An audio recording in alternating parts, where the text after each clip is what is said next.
This morning when I left the house, walking to the subway at Astor Place, I noticed two men sitting in a dull gray car. I noticed it because the color of the car was without shine, as if it had been sanded.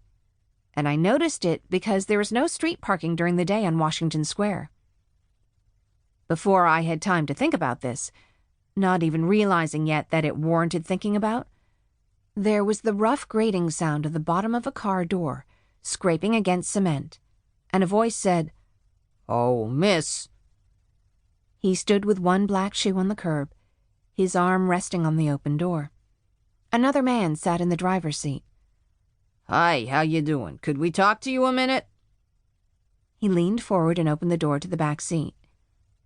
"I'm supposed to get in?" I asked. "It wouldn't hurt," he said in a low voice. "Unless you want to talk in the street. I never think it's a good idea to put your business in the street, you know what I'm saying? But it's up to you." His hand fell away from the door handle, as if he thought less of me for my hesitation. My business in the street? I thought. What is he talking about? I got into the car. "My eyes aren't very good," I said, as he closed my door with two hands and eased himself back into the front seat. "Someday I'm going to get into the wrong car." That wouldn't be smart," he said, watching a white boy buy dope from one of the Jamaicans. "This is my partner, Detective Rodriguez," he said. Detective Rodriguez turned to look at me. "Hey, how you doing?" Another big, handsome man. Black hair, black eyes, big head, white shirt, silver tie, a black jacket on a hook in the back next to me. This is someone who has spent some time at Club Broadway, I thought, and not at the 6 o'clock beginner's merengue class. "Hello, Detective Rodriguez. How do you do?" The radio was on. A regular radio, not a police radio, and that interested me. Marvin Gaye turned low.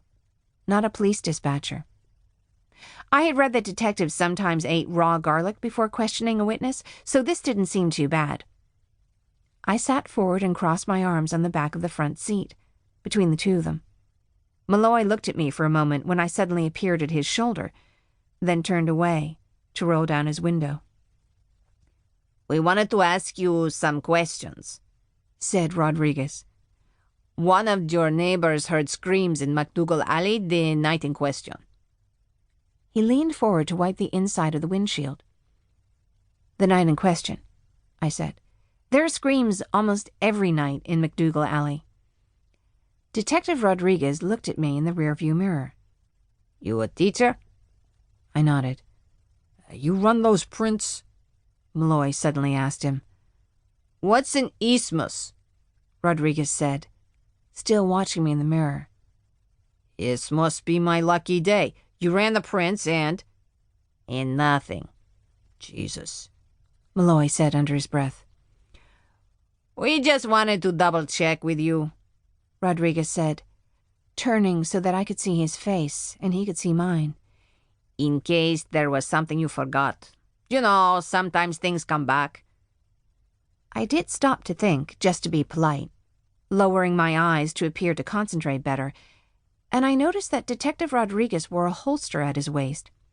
It was brown leather, and the island of Puerto Rico was painted on it in green and red.